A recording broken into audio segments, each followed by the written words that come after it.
I was accused of leaving teammates hanging, which is the same thing I'm about to do. Accuse Kirk Daniel Cousins of leaving a franchise, a coach, a backup quarterback, offensive players, defensive players, and a fan base hanging. Not because he quit on the team like a quarterback or two before him. He did not be fully truthful and forthright with what was going on with his body. And how do we know? Because when we get off of work yesterday, he's sitting around on national television talking about how he got hurt in a game against the New Orleans Saints and how that was the difference in the season. He is Jimmy Butler to me now. You're dead. I don't want to see you. I don't want to hear. I don't want to hear from you. I don't care. March 1st, cut him with the post-June designation.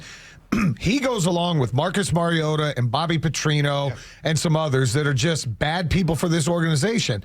We knew he was hurt. We sat here for weeks and said something's got to be wrong with Kirk Cousins because the fastball's not there. He can't throw a ball outside the numbers. Everything was laboring. He was wincing. They put him on the injury report, and I had to pull up and go back and look. So they put him on the injury report on November the 12th. Okay. Shoulder and elbow injury. He was asked after they got bludgeoned by the Broncos 38-6. You were on the injury report before. Are you feeling okay? He said, yeah, I'm good. It was a bit of a clerical error because when we had a walkthrough on Wednesday. That was the start of those stupid walkthrough Wednesdays. 100%, which makes no sense in the NFL season, ever.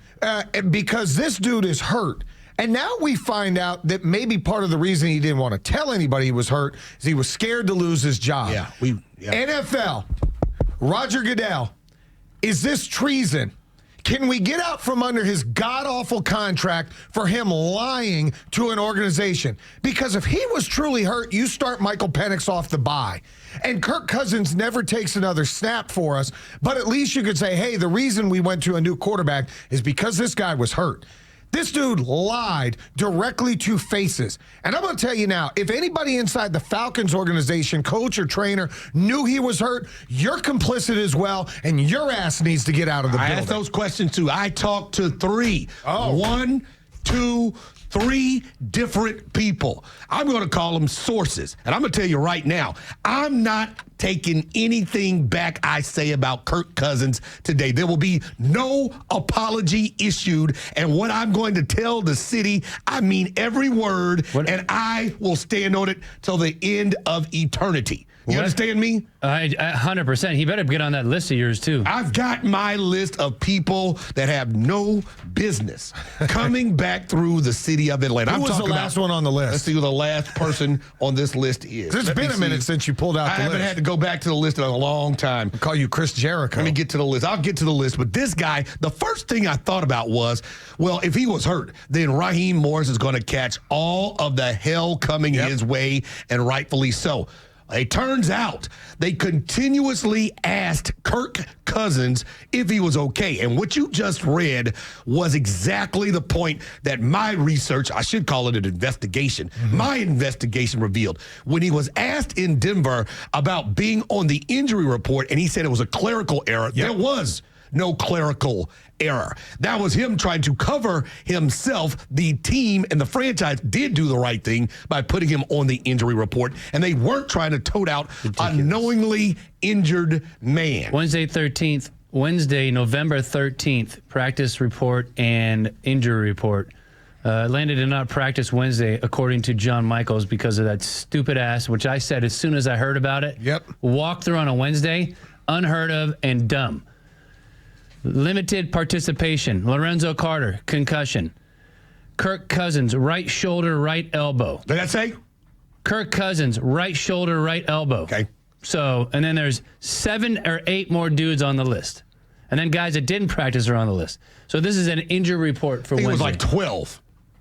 Dude, there's a 1, 2, 3, 4, 5, 6, 7, 8, 9, 10, 11. Those guys, 12, 13, 14 dudes either limited or did not participate. So he was among those that were listed as the official wounded. Cost us a season. Do you understand that? Yeah. Yes.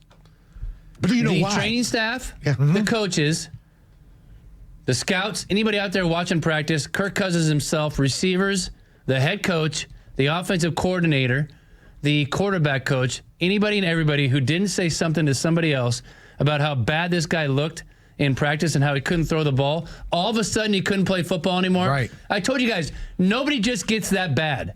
Nobody goes and does what he did in the first 9 weeks of the season and then just can't play football anymore unless you're hurt. And I saw the hit.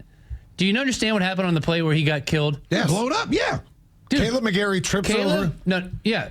Or Chris Lindstrom steps on him. Sets way too wide, steps on his right tackle's foot. The right tackle falls backwards like a tower, like a redwood tree getting chopped down in the right. forest. Down goes Frazier. Straight back. The defensive end, who hasn't sacked anybody all year, has an unimpeded, blatant, like straight line to Kirk Cousins, who's looking to the left because that's where the ball is supposed to go, I guess, and gets killed as he gets ready to throw the football. It reminded me, and I said it when it happened to Carson Beck, right before halftime where he tore his UCL. That was what the injury looked like. Now, maybe he sprained it. Kirk Cousins got killed. Shoulder, elbow, everything. And nobody says jack about it. And then 5 weeks later, he's the worst football player in America. Right. 1 touchdown and 9 picks, and nobody wants to say anything or do anything about it. Nobody wants to, as a Falcon coaching staff, be like, in practice, there's some dude, I can't remember what his name was. He came out like a week or 2 later, is like, I've talked to guys inside that building. Michael Penix is outperforming Kirk Cousins in practice. He said it. Who was that guy? It was on our show. Yes. I'm almost positive it was on our show. Said it more recently. You remember Bijan Robinson, who went to the Pro Bowl? Remember that cut we played of him talking about Michael Penix with the do-rag? A little further in that podcast that he was on, he was talking about how everybody at practice was starting to notice that Michael Penix Jr. had the it factor. And I'm going to tell you what they're saying, what the collective they are saying about Kirk Cousins, that the reason, and you were on it first, Finn, I didn't know where to go with it, but what the collective they are saying is that he was bothered day one that the Falcons took Michael Penix Jr. in the draft, and he thought he was on an accelerated clock, and it doesn't sound believable. But that's what they are saying. The collective they are saying about him, and that would lend credence to why he would try to stick around instead of saying, hey, I got a thing here. Right. Because my other logical brain would tell me just because you put in Michael Penix for a game or two if you sat out doesn't mean you would not have gotten your job back. He was afraid he was going to lose his gig, and the result of it is we lost the season because he could not get himself together. I feel that's treason. What he did to this franchise. They gave you 4 years and $180 million. $100 million guaranteed coming off an Achilles injury. And instead of you being honest with the training staff, one, you already cost us draft choices because you ran your damn mouth before you even took a snap. Oh, I talked to Darnell Mooney yesterday, and we met with Trey. Wait, what? Oops. And now after the season, you're on another podcast running your damn mouth. Yeah, I was hurt. So you looked in the face of your coaches and lied. Your coaches and training staff dropped the ball by not figuring out that you were actually hurt, and you cost us a chance at the postseason. Now you're looking out for yourself. Did you hear him on this show? Yes. Did you hear him? Oh, I'm saying, has Kirk Cousins been on this show? Has he been on Buck Bellew? Has he been on 680? Has he been on any because the Falcons don't let us talk to anybody here. TV stations? You couldn't talk to anybody in town. Now, when you're trying to find a job in the NFL, you're going on national platforms to try to make your case that you're all right. Here is Kirk Cousins talking about what was wrong with him at the end of his season, and thank God, the end of his career for the Atlanta Falcons. The Achilles healed well. I think there was a little bit of just trying to get my right ankle back around the Achilles. And even then, we were 6-3, was playing well, doing a lot of good things, even if the right ankle wasn't perfect. Nobody's perfect in this league. We're never feeling 100%. Didn't really affect me too much. But then against the Saints, got hit pretty good in my right shoulder and elbow. And from there, kind of dealing with that, was something I was working through and just never really could get it to where I wanted it. Something I was kind of working through. Unbelievable. unbelievable that he comes out and says that. Not to us, not to Atlanta, not to the season ticket holders. NFL Network. Not to his coach, not to the people asking, hey, man, you all right? Hey, man, we just got beaten up in Denver. Hey, man, we just had a bye week. Why would he do something like that? Why would he do that? Because he wants a job next year. 100%. He wants to bamboozle another franchise out of money. For another $100 million. He should not be allowed to sign another contract to anybody in the NFL. But what he did to this franchise. Yeah, what he's going to do is sign a 1-year, $1 million deal like Russell Wilson, because we still owe him $65 million guaranteed. That's disgusting, dude. Disgusting. Oh, my God. He's on the list. Home team. Take one for the team, dude. I understand how you can't play. You can't play. Like, there's certain... The Falcons did this in themselves, okay? This is people in the building. This is the training staff. And these are the players that can't get out of their own way. And I've said this a million times. Sometimes you need somebody else, an adult in the room, to go, listen, it's just not working right now. You're hurt. Let's get you healthy and let somebody else do your job. And the only two positions where there's one player at each position is what? Quarterback. And? Punter, kicker. Kicker. Yeah. Where were our two injuries this year? Punter or kicker and quarterback. And nobody could see that writing on the wall? Nobody can see Young Wei Koo can't kick a ball anymore? Finn, why can't we see it from our TV set and they can't see it? I don't know. You have to be able to understand what's going on your football field in front of you at practice. And if your quarterback, when you watch your quarterback, which is apparently what happened during practice, Michael Penix is lighting it up in practice. This is before the Vikings game, which was 3 games into the downward spiral that was going on. Michael Penix lighting it up in practice. Because you know why? Because Kirk Cousins can't throw a football like an NFL quarterback's supposed to throw it because his elbow and his shoulder is jacked up. But nobody wants to say anything or do anything or tell that guy, well, take a break, dude. I'm not putting it on. 404-231-1680. You can blame training staff. You can blame the coach. You can blame anybody in the building. I'm blaming Kirk Cousins. I'm going to tell you why. Because I was in the locker room when Roddy White, towards the end of his career, was banged up every single day. He literally can't report. I can report it now. It would have been against the unspoken word back then, but he would be limping around in a locker room. Yes, he was hurt. I'm sure he reported to the training staff what his condition was limited in practice. And see what he could give the team on Sunday. How many receivers play in a game?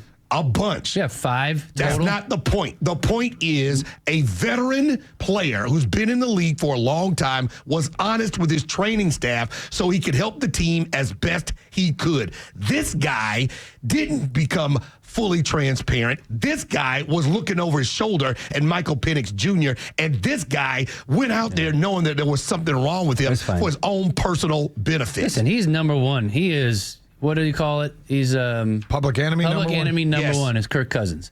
Number 2 is Raheem Morris. That's Number fine. 3 is the training staff. That's fine. Number 4 is Terry the quarterback Fontenot. coach and Terry Fontenot. I mean, you can't, there's one person who can play his position at a time in a game. Right.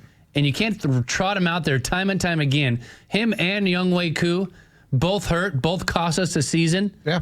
Cost us the season. Yeah, cost all we need to do is win 2 games. Inside our building. All we had to do is win 2 games. 6-3.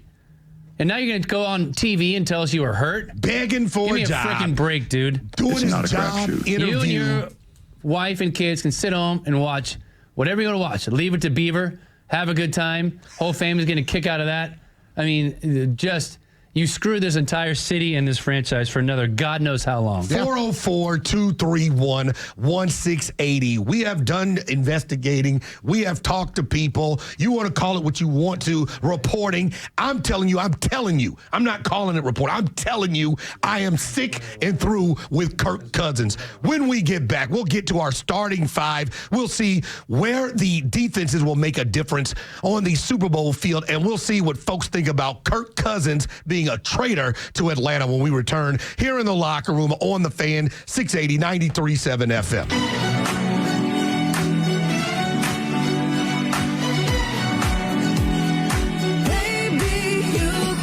Good Wednesday morning, Atlanta. Thank you for spending time with us here in the locker room on the Fan, 680 93.7 FM. Our 6 o'clock hour is brought to you by Right From the Heart. You can sign up and receive daily devotionals by email at rightfromtheheart.org. We'll get to our starting five as there could be a Hawk on his way out of town.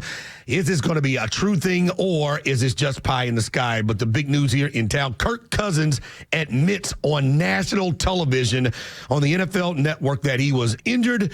He says he was injured in the Saints game. He says that he was banged up and tried to work through some things. What he didn't tell you is that he was not completely forthright with the folks at Flowery Branch about the devastating nature of the injury and was trying to work through it on everybody's dime while the season went into the tank. 404-231-1680. If you're a Falcon fan, if you're not a Falcon fan, you can weigh in on what's going on with Kirk Cousins. Now he's pining for a job. Wow. Somewhere else around the NFL while he's got a lot of Falcon money, a lot of capital in the salary cap tied up in him, and he didn't do everything he could to be the best Falcon he could be, according to some reports. Man, I'd love to talk to an NFL lawyer or somebody that knows contracts in the NFL a lot. Is there any recourse for the fact? Can you 100%. Get out from under I this? just thought the same thing to myself. I was like, he should have to pay us back. Right. For what he's done to this franchise. At minimum, the contract is now null and void the rest of the way. He's cost us a draft pick. He cost us a season. And he really did himself a disservice because this is my thing. He's looking over his shoulder, according to what people are saying about him. Which means he ain't the type of leader I needed anyway. Right, he ain't wired right anyway, in my opinion. That being said, there was no guarantee you would not get your job back. If you had to miss a game or two, the job of a backup quarterback is to play or win a game or two while the starter gets healthy. And instead of looking at it from that perspective, he clearly was just looking at himself. Oh, my God, am I ever going to play again? Is he going to take my job? And it led to him being sat down anyway. Right. And now he had to go to national television and run your pump himself up and let people know across the country that he's okay, that he, in fact, was hurt, which a lot of us said as soon as I saw that hit, dude, he got blasted a couple times. There's no denying him kind of being a gutsy, kind of tough guy as far as trying out there and playing. But, dude, this is as bad as it gets when you talk about lying to your franchise and letting the entire city and Falcon Nation down. The reason I asked about the attorney, one, could you potentially get out from under his contract? That's huge for the Falcons salary cap wise. We're already looking at, we're going to eat, $40 million this year and maybe $20 million next year. You set us back, dude. You set him back. The second part to that, could we potentially be punished by the NFL? Because the NFL does not take falsifying the injury report lightly. They didn't. They put him on the injury report for one day. They put him on the injury report, and they repeatedly, I'm telling you, they repeatedly asked him. He told on himself, are you okay? Are you good? And I'm working through some things. I'm working through it. And clearly, he was hurt beyond repair. 404-231-1680. Justin, you've been calling. Thank you waiting. You've been calling from Atlanta. Thank you for calling us here in the locker room. Hey, thanks for having me, fellas. Home team, I got to disagree with you. The majority of the fault here is on the team. They knew he was injured, and they still ran him out there. They put him on the report. They knew he was injured. Even if he went to the team and said, no, I'm good, fellas. They obviously his play in the game indicated that he wasn't healthy. You have to protect the players from themselves. Somebody has to step in as a leader and say, okay, Kurt doesn't have it today. Obviously, he's still hurt. Let's put Penix out. And they kept running him out there. And let's not neglect the fact that they kept running Koo out there for weeks, knowing that Koo was injured too. So the leadership is incompetent. Thanks for the call. You can stand on that. You're not wrong on that. You can stand on all of that. I'm standing on what I'm standing on. I'm not budging. Julio Jones was hurt. Julio Jones didn't practice. Julio Jones came off field, but he was honest with his team about his availability. Roddy White was hurt. Again, I saw him dragging his leg in the locker room. He was high ankle sprain in a preseason game and never took time off to let that thing settle down. He was honest with his team. That is not the same as not telling everybody how hurt you are. I got it. Linemen can be hurt and still be efficient on a football field. Linebackers can have a shoulder, shoot that sucker up, go out there and play.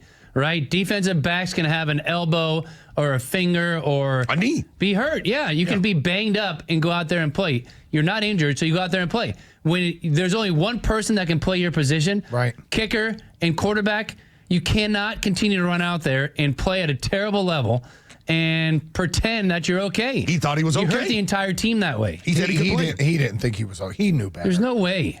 And that's what he did. He should have known. He did know.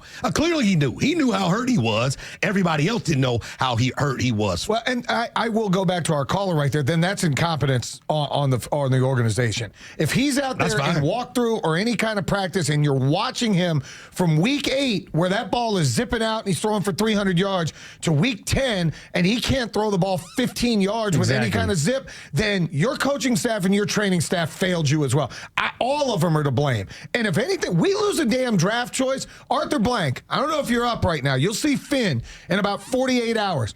If we lose another draft choice because of this, you need to get rid of every damn body in this organization. All of them. All your yes men need to go. Get them out of here because it's incompetence. We're embarrassed on national TV because our now backup quarterbacks go, well, I was really hurt. I'm not embarrassed. I was hurt. I am because we should have been in the damn playoffs. He ain't man enough to do what men are supposed to do. That's on him. You ain't embarrassing me. He should have been honest with his coach, his training staff, and done what was best for the Falcons. Instead, that was a bit of a clerical error. It wasn't a clerical error. There you go. They had it down exactly what was wrong with you. So everybody can be mad who they want to. I'm putting it on the quarterback. Matt, you're up next. Thank you for calling us here in the locker room. Good morning, guys. You're absolutely right about Cousins and Raheem Morris. Absolutely have personal responsibility in this as well as the coaching staff, but the ultimate responsibility is on the organization itself, and it's just another example of a mismanaged, incompetent organization since 1966 that has continuously fumbled the ball on leadership, coaches, decision making. You're one Matt Ryan away from not having back-to-back winning seasons. Boy, thanks for the call. That ain't a bad take. I'd like to throw Mike Smith in there, too, and that entire coaching staff that turned the organization around and got us to win 4 out of 5 years in a row. Now I'm thinking, who should we have kept longer? Mike Smith, Dan Quinn. Yeah, it went down a little, and then everybody gets upset. We get in our feelings, and everybody's got to be fired and thrown out. And now we are in a situation for 7 years. We keep replacing coaches and quarterbacks.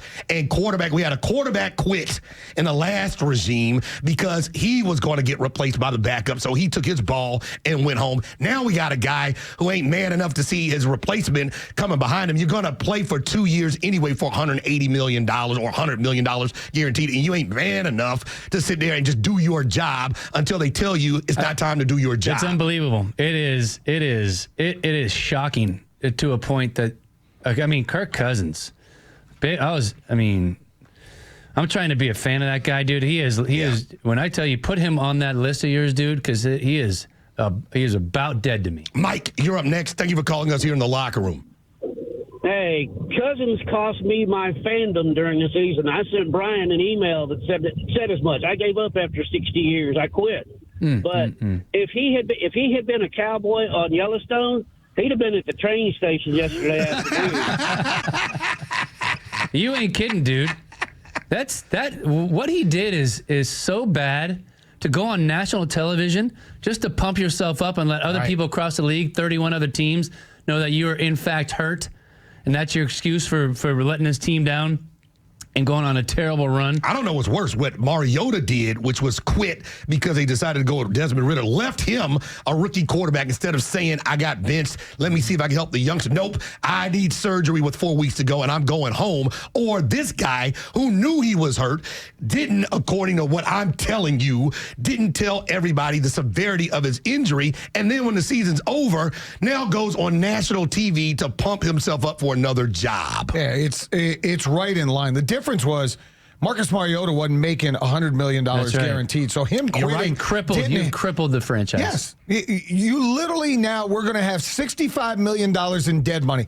Because honestly, if I'm another team watching that, I go, I don't want that guy on my team. Hell no. One, he was chicken bleep when it came to having Michael Penix in behind you. And now you're lying about an injury, which means you only give a damn about yourself. He didn't care about the other 52 men in that locker room. He didn't care.